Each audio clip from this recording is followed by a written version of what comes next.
आज हम डिस्कस करेंगे मिसेस निधि केजरीवाल के केस के बारे में। प्लीज़ नोट, ये केस अरविंद केजरीवाल से रिलेटेड नहीं है। ये केस है एक इनकम टैक्स केस का, जो कि प्रोनाउंस हुआ है 9 अप्रैल को। ओके। इस केस में क्या हुआ, जो मिसेस निधि केजरीवाल है, जो कि मुंबई बेस्ड है, उन्होंने अपने अनलिस्टेड शेयर्स सोल्ड आउट किए 63.8 सीआर के, जो कि किस कंपनी के थे, पार्कसंस पैकेजिंग लिमिटेड के, इन फाइनेंशियल ईयर 21-22। ओके। उस पर जो उनको जो लॉन्ग टर्म कैपिटल गेन हुआ मिसेस केजरीवाल का, वो हुआ 49.6 सीआर का। ओके। तो इस लॉन्ग टर्म कैपिटल गेन पर टैक्स को सेव करने के लिए मिसेस केजरीवाल ने क्या किया, उन्होंने एक फ्लैट परचेज किया 51.2 सीआर का। कैन यू गैस वो फ्लैट उन्होंने किन से परचेज किया? वो फ्लैट उन्होंने अपने फादर और मदर इन लॉ से परचेज किया। और वो फ्लैट परचेज किया जिसमें वो सब लोग रहते थे। ओके। ओके। उसके बाद अगर आप सब लोग जानते होंगे कि as per section 54 of income tax act, अगर आप अपने शेयर्स को बेचते हैं और उस शेयर्स को बेचने पर जो लॉन्ग टर्म कैपिटल गेन होता है, ओके, तो उस लॉन्ग टर्म कैपिटल गेन की आप एग्जम्पशन ले सकते हैं, प्रोवाइडेड जो कि वो सेल्स कंसिडरेशन है उस उन शेयर्स को बेचने पर वो आपने री इन्वेस्ट की हो टू बाय और construct a residential house in India. Okay. So in this case Mrs Kejriwal ने क्या किया, उन्होंने जो अनलिस्टेड शेयर्स सेल किए थे उस पे जो उनको उसकी जो सेल्स कंसिडरेशन थी 63.8 करोड़, उसमें से उन्होंने 51.2 करोड़ री इन्वेस्ट कर दिए इस फ्लैट को परचेज करने के लिए, जो कि उनके फादर और मदर इन लॉ के थे। ओके।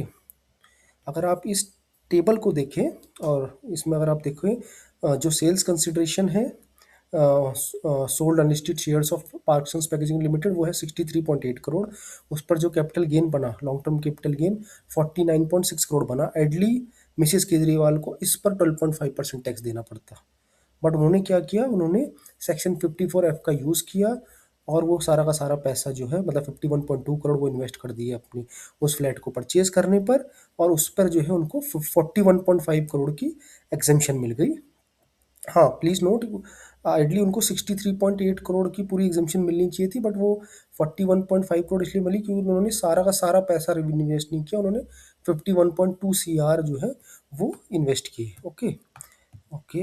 एंड उस पर जो अब जो लॉन्ग टर्म कैपिटल गेन बन रहा है टैक्सेबल, कितना आ रहा है, 8.1 सीआर। अब उन्होंने अब जो है मिसिस केजरीवाल को 8.1 सीआर पर 12.5% देना पड़ेगा, और जो भी उस टाइम टैक्स था FY 21-22 की बात है, और अदरवाइज उनको जो है 49.6 सीआर के लॉन्ग टर्म कैपिटल गेन पर टैक्स देना पड़ता। Okay. This is one case. But हुआ क्या कि जो असेसिंग ऑफिसर है, उन्होंने ये जो है 41.5 करोड़ का जो एग्जेम्पशन है उसको डिनाई कर दिया। उन्होंने डिनाई इस बेसिस पे किया, उन्होंने कहा कि जो ये एग्जेम्पशन है ये जो ये परचेज की है उन्होंने फ्लैट अपने father in law mother in law से, ये नॉन जेन्युइन है, because she has purchase this from her close relatives. Okay. फिर क्या हुआ, फिर ये केस गया इनकम टैक्स अपीलेट ट्रिब्यूनल के पास। उन्होंने जो है ये केस जो है टैक्स पेयर मतलब मिसिस केजरीवाल के फेवर में दिया, और उनको जो है 41.5 करोड़ की एग्जेम्पशन अलाउ कर दी। As per ITAT there is no provision in section 54 that prohibits purchasing a residential house from relatives। आप रिलेटिव से जो है रेजिडेंशियल हाउस परचेज कर सकते हैं और 54F की सेक्शन 54F का एग्जेम्पशन ले सकते हैं, प्रोवाइडेड आपके पास सारे डॉक्यूमेंट्स होने चाहिए। इस केस में मिसिस केजरीवाल ने सारे डॉक्यूमेंट शो किए। उन्होंने ये भी जो सेल डीड है, परचेज डीड है, वो शो की, स्टैम्प ड्यूटी जो उन्होंने पे की थी उसके डॉक्यूमेंट शो किए। तो एवरीथिंग सी है show to income tax appellate tribunal, और इनकम टैक्स अपीलेट ट्रिब्यूनल ने बोला कि टैक्स प्लानिंग परमिसेबल है अगर वो विद इन लीगल फ्रेमवर्क की जाए।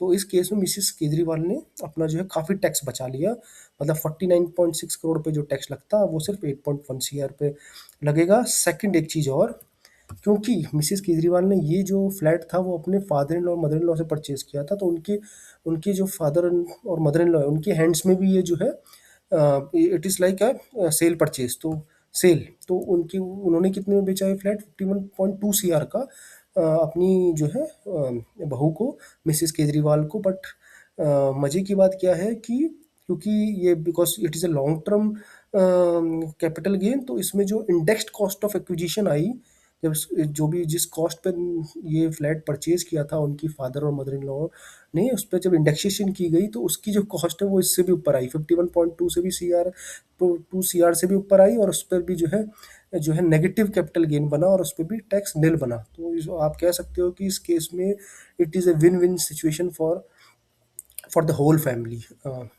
होप आपको ये वीडियो पसंद आई होगी। प्लीज़ लाइक दिस वीडियो अगर यह वीडियो आपको पसंद आई हो, और आगे ऐसे ही वीडियोस के लिए please subscribe my channel. Thank you.